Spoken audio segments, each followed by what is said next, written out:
Merhaba, hoş geldiniz. Daha tabii pek kimse gelmedi.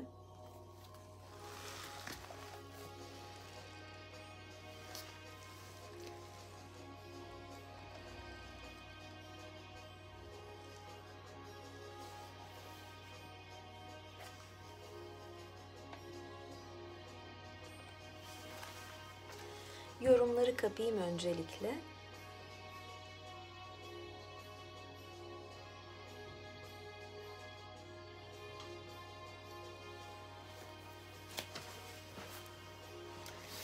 Evet, herkes hoş geldi.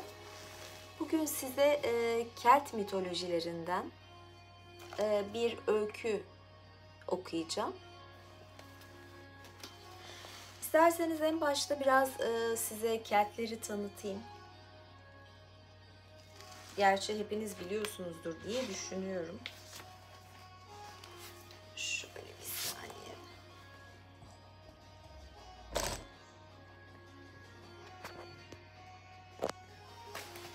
Ben de biraz daha geride duracağım. Evet.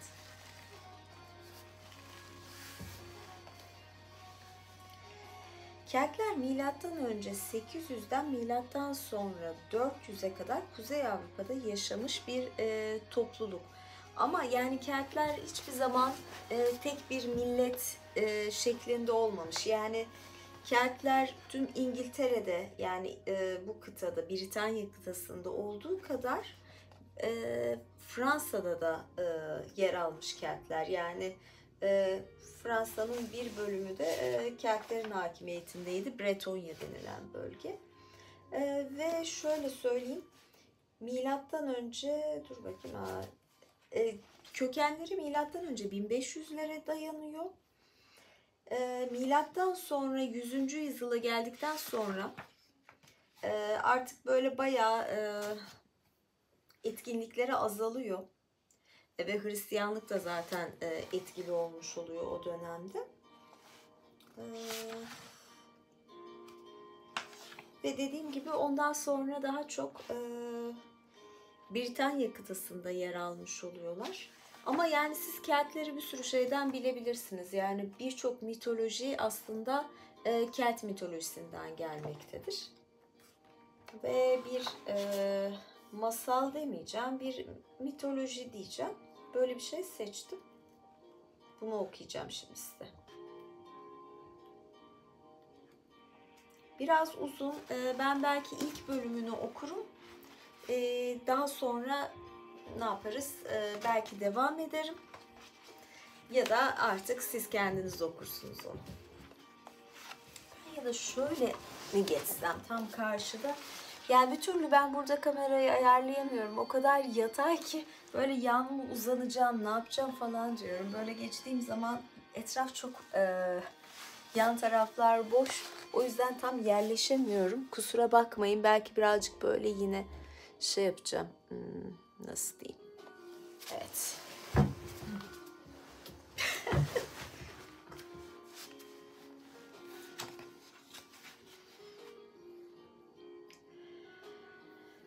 Okuyacağım öykünün adı Fionn McHale'ın Maceraları. İrlanda'nın şefi Camhall'a tanrılar hiç de iyi davranmamışlardı. Cesur ve sadıktı. Onu daha çoğuyla ödüllendirebilirlerdi. Ancak hayır, ona sundukları bir seçim yapmasıydı. Ya bekar kalıp uzun bir yaşam sürecek ama klanına bir oğlan çocuk vermeyecekti, ya da aşık olup evlenecek ama ilk savaşta öldürülecekti. Camhall tehlikelerden korkmazdı. İrlanda'daki herkes onun savaşçılarını ne kadar iyi yönettiğini bilirdi. Kanı susamış Fianna. Fianna klanın ismi aslında. Ben ilk başta kim dedim? Fianna o klan. İrlanda kralının en iyi adamlarıydılar ve Camhall'in ordusuna katılmak için zorlu sınavlardan geçmişlerdi. Durumundan yakılmayacak kadar gururlu ve soylu olan Camhall yazgısını kabullenmişti. Yıllar boyunca günlerini kadınların gözlerinden uzakta, avlanarak, savaşarak, ziyafetlere katılarak geçirmişti. Ancak yüreği boştu. Atalarının hayaletleri karanlık gecelerde onu ziyarete geliyorlardı. Hatırla, hatırla diye fısıldıyorlardı ataları. Sana destek veren bizim yaşamımız ve gücümüzdür. Bunu bırakacak bir oğlun olmalı, yoksa klanımızın şanı, adı ve ünü yok olup gidecek. Uzaklarda bir yerlerde Prenses Muirne bir tepenin zirvesindeki kuleden dışarı bakarak iç çekmekteydi. Babası onu oraya hapsettiği için bir kocası olmayacaktı. Prenses Muirne öbür dünyadan olan annesinden sihirli kanı almıştı. Muirne'nin hem kral hem de druid olan babası büyünün tehlikesinin farkındaydı. Muirne'den doğacak bir oğlanın ölüm ve yıkım getireceğini görmüştü. Tanrılara karşı çıkarak umutsuzca ve aptalca bu olaya engel olmaya çalışıyordu. Şöyle bir şey, druidleri duymuşsunuzdur zaten. Merlin vardır, en ünlü druid. Yani druidler böyle bayağı o ormanın bilge kişileri, sihir falan da yapabiliyorlar. Böyle önemli yetenekleri var. Ancak Muirne çok güzel ve dik kafalıydı. Bir gün köpekleriyle tek başına avlanan Kamhail'i gördü. Göz göze geldikleri an birbirlerine aşık oldular. Bir torunun karanlık gücü harekete geçireceğine inanan Muirne'nin babası evlenmelerine karşı çıkınca birlikte kaçıverdiler. Muirne ve Kamhail köpeklerini yanlarına alarak kurtlar ve geyiklerden başka kimsenin olmadığı ormanda kaçak yaşamaya başladılar. Ağaç dalları ve yapraklardan bir ev, yumuşak, yosun ve yabani çiçeklerden bir yatak yaptılar. Bir ırmak mırıldanarak onları uyutuyor, sabahları da kuşların şakımalarıyla uyanıyorlardı. Özgür ve sonunda aşkı buldukları için mutlu yaşıyorlardı ve elbette bir de oğulları oldu. Kamhail ve Muirne çok mutluydular. Ancak Fiona huzursuzdu. Aşk önderlerini ne duruma getirmişti? Kamhail onları utandırıyor, görmezden geliyordu. Daha da kötüsü İrlanda'yı işgalcilerden koruma görevinde savsaklıyordu. Düşmanlar her an saldırabilirlerdi. Neden Kamhail hala bizim önderimiz olsun diye soruyorlardı birbirlerine. Zamanını Muirne ile geçirmiyor mu? Düşman bir kabilenin kıskanç önderi Gol'un kışkırttığı Fiona Kamhail'e savaş açtı.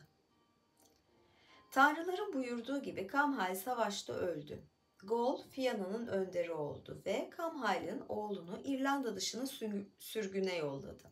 Muirne acı içinde ağladı. Ama yine de umudu vardı. Her şey yitirilmemişti. Zaten Kamhail'den bebeği olacaktı. Çocuğun bir erkek olacağından emindi.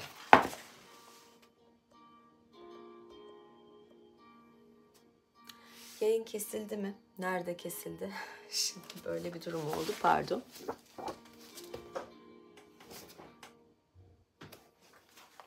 Nereden kesildiğini görmem için şöyle sohbeti açtım. Nerede kaldığını görmek istiyorum. Ses kesilmedi mi? Tamam. Yani masalı dinlediniz. Yayın kesildi mi? Ses mi kesilmedi? Neyse size kısaca özetleyeyim. Çocuğun erkek olacağından emindi. İdiyse tamam o zaman. Ben tekrar sohbeti kapayacağım. En son açarım belki. İşte bazen sohbet işe yarıyor işte. Dediğim gibi böyle ekranda da böyle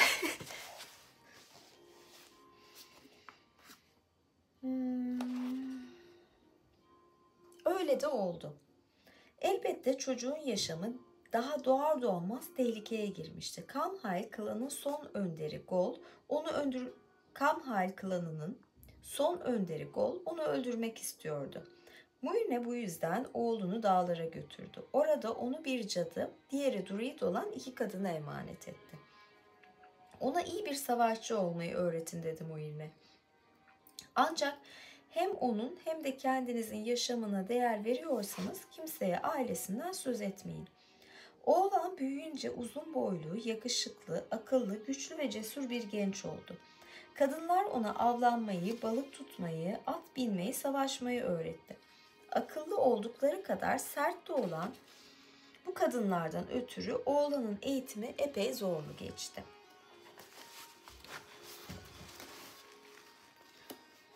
Daha hızlı konuşması için onu dikenli çalı sopalarıyla kovaladılar. Yüzmeyi çabuk öğrenmesi için bir göle attılar. Ayrıca oğlana dua etmeyi, büyü, müzik, dans ve şarkıların yanı sıra efsanevi Fiona'nın şanlı önderi babası Camhail'in yerini nasıl alması gerektiğini de öğrettiler. Ne de olsa ağabeyi İrlanda'dan sürgün edilmişti. Yani sanırım bir erkek kardeş daha var ama ondan hiç haberimiz olmadı. Yani abiyi sürgün edilmiş ama o en büyük erkeği göremiyoruz.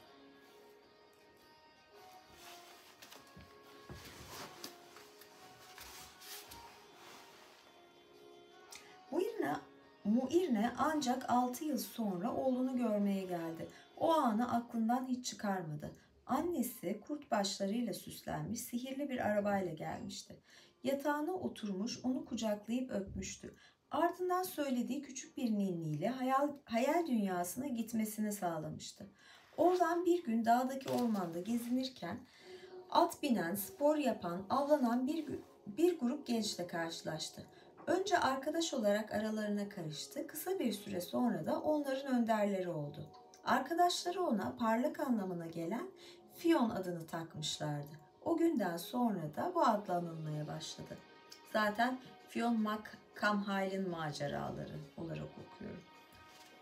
Ancak bir süre sonra ormanda yabani gençler olduğunu duyan Gol, yakalamaları için savaşçılarını ormana gönderdi. Fionn kendini kurtarmalısın diye uyardı öğretmenleri. Artık gitme zamanı. Geri gelmeye çalışma.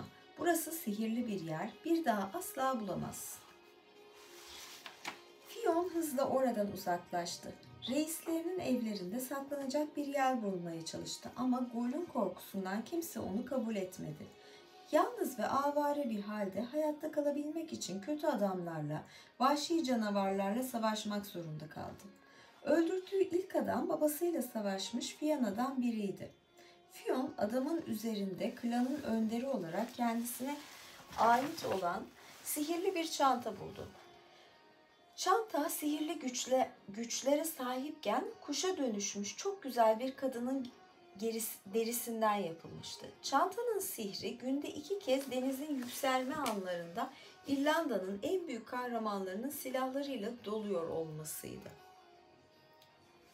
Bu kesinlikle tanrıların bir işareti diye düşündü Fionn. Bir gün kral olacağım. Fionn sonra Boyne Nehri'nin güzel kıyılarına ulaştı. İrlanda'nın bütün şiirleri bu nehrin hızla akan parlak surlarındaydı. Kimse adını söylemeden Finnegas adında bir öğretmenin evinde iş buldu. Finnegas 7 yıl boyunca büyük bir tutkuyla Boyne Nehri'nde yaşayan büyük bilge somonu yakalamaya çalışmıştı ama her seferinde ağı boş çıkıyordu. Keşke o şahane balığın tadına bakabilseydim diyordu. İşte o zaman her şeyi anlayabilirim. Fionn'un gelişiyle şansı dönüverdi. Bakın o büyük somon bir gökkuşağı, bir gün doğumu, bir yıldız ışığı gibi ağında nasıl da parıldıyordu. Şöyle bir şey var. Şimdi bu öğretmen yakalamaya çalışıyor somonu ama bulamıyor. Yani kendi kısmetinde aslında yok o somonu yakalaması zaten. Ve 7 yıl da önemlidir hep böyle süreçte 7'yi doldurmak. Ancak avladığı, yani Fionn geldiği zaman avlıyor balığı da. Devamını da getireyim şimdi. Görün ne oluyor. Finnegas Fionn'a balığı pişirip akşam yemeği için hazırlamasını söyledi. Sakın yeme diye tembih etti. Seni öldürebilir. Fionn söyleneni yaptı ama somon çok sıcaktı. Dokunduğunda baş parmağı yandı. Acısını dindirmek için parmağının yanan yerini yaladı. Ancak şans bu ya, somonun derisinin ufak bir parçası diline değdi. Fionn'un dünyası bambaşka bir şekle dönüştü. Şaşırtıcı, baş döndürücü bir şekilde her şeyi bilmeye başladı. Geçmişteki ve yaşadığı andaki her şeyi biliyordu artık. Sadece o anda gelecek biraz karanlık görünmekteydi. Yani şöyle bir şey, şimdi hani ne derler, aslında o somonun bilgeliğini almak onun kaderinde vardı. O yüzden ne kadar dediğine uysa da, yani gayet de temiz bir şekilde kendisi balığı yemiyor ama o bilginin ona gelmesi gerektiği için geliyor o bilgi ona. Boyne Nehri'nin yakınlarında Ay kuyusunu koruyan 3 tanrıça yaşardı. Kuyunun suyu gelecekte neler olacağını gösterme gücüne sahipti. Ama tanrıçalar kimsenin bu sudan içmesine izin vermezlerdi. Olmaz, olmaz, bize altın bir kadeh verene kadar içemezsin diyerek Fion'u kovalamışlardı. Ancak Fion'u uzaklaştırmak için bir çift kanada benzeyen ellerini sağa sola sallarlarken Ay kuyusunun sihirli suyundan bir damla Fion'un dudaklarına değmişti. Artık evrenin Fion'dan saklayacak hiçbir sırrı kalmamıştı. Yani yine zaten şansı ya da kaderi, o su yine Fion'u buluyor bir şekilde.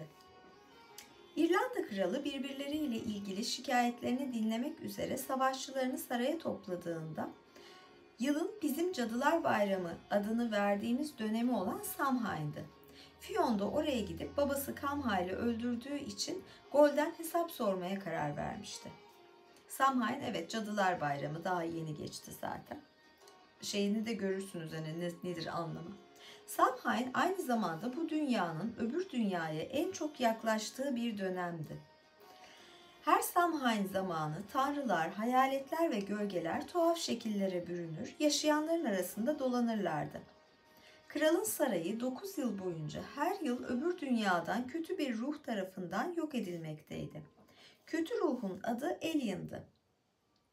Alien ya da. Alien büyüleyici bir şekilde arp çalar, en güzel şarkıları söylerdi. Müziğiyle kralı ve savaşçıları etkisiz duruma getirdiğinde de ağzından büyük alevler saçarak krallık sarayını yok ederdi. O yılki toplantı sırasında Alien'ı öldürecek kişiye istediği her şeyi vereceğim dedi kral. Fionn öne çıkarak aradığınız adam benim diye haykırdı. Ancak nasıl? Fionn da merak etmekteydi. Alien nasıl öldürülebilirdi? Derin düşüncelere dalarak sihirli somonun bilgeliğini aramaktaydı. Fionn böyle düşünceler içindeyken kalabalığın içinden bir ses yükseldi. Ses, ben Fiyaça'yım. Ben baban için savaşırdım. Bu mızrağı al. Korkunç kokusu sayesinde Alien'ın büyüsü kalkacak. Sen de ucunu alnına değdirerek onu yok edeceksin. Fionn minnettarlıkla sihirli mızrağı kabul etti. Alien'ın gelme saati yaklaşıyordu. Ruhun müziği kötülüğünü başlatana kadar Fionn gözü kulağı açık bekledi. Bulduğu ilk fırsatta alevler saraya gelmeden önce Alien'ı hemen öldürmek, öbür dünyaya doğru sürmeyi başardı. Bu dünyanın karanlık, tehlikeli kapıları sonuna kadar açılırken Fionn mızrağını doğrudan Alien'ın yüreğine sapladı. Alien yere düştü. Ölmek üzereydi. Fionn zaman yitirmeden Alien'ın başını kesti ve uzun bir sopaya geçirerek bu korkunç avını zaferle saraya götürdü. Kral da, Fiona da çok mutluydu. Fionn'un düşmanı olan Gol bile etkilenmişti. Sarayımı kurtardın dedi kral. İşte ödülün. Seni tıpkı baban gibi Fiona'nın önderi yapıyorum. Savaşçılarım, Reis Gol, bu genç adamın peşinden gidecek misiniz? Gol gururla ayağa kalkarak evet dedi. Fiona'ya birçok şanlı savaşta önderlik etti. Onların tuhaf ve tehlikeli maceraları, sihirli bir yaban domuzunu ve 5 başlı bir devi nasıl öldürdükleri, tanrılarla nasıl savaştıkları, korkunç ölüm tanrıçası Morrigan'dan nasıl kurtuldukları üzerine yüzlerce öykü anlatılır. Bundan sonra böyle devam ediyor ama böyle birkaç parçalı halde devam ediyor. Birkaç sayfa daha var. İsterseniz onu da yarın Instagram'da okuyayım devamını. Bir özet geçeyim. Onu da yarın Instagram'da canlı yayında takip edersiniz ya da bir post olarak paylaşırım. Böyle bir değişiklik olsun diye düşünüyorum. Onu da evet ayrıca çekeceğim. Instagram'da devamını yayınlayacağım. Böyle bir şey yapalım. Biraz etkileşimli olsun. Böyle bir hikaye. Ben Kelt öykülerini çok seviyorum. Çünkü masal da çok seviyorum. Zaten Kelt öykülerinden çokça filmlerde faydalanıyorlar. Yorumları aslında kapalı tutmak istiyordum ama kapatmadan, belki soru vardır diye bakacağım.